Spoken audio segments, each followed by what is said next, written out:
Original আদিবাসী হয় না, হতে পারে না। এই পুরো জনগোষ্ঠীর আদিবাসী হচ্ছে বাঙালিরা।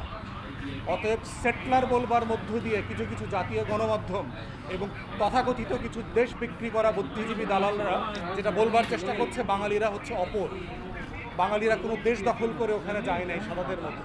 এবং মাথায় রাখতে হবে যে হ্যাঁ সত্য এখানে বিদেশি ষড়যন্ত্র আছে, এটা সত্য যে বিদেশিরা এখানে অস্ত্র প্রশিক্ষণ দিচ্ছে, এটা সত্য যে বিদেশিরা প্রশিক্ষিত অস্ত্র দিয়ে এখানে টেরোরিস্ট সংগঠন করছে, সন্ত্রাসী সংগঠন করে বাংলাদেশে অস্থির করবার চেষ্টা করছে।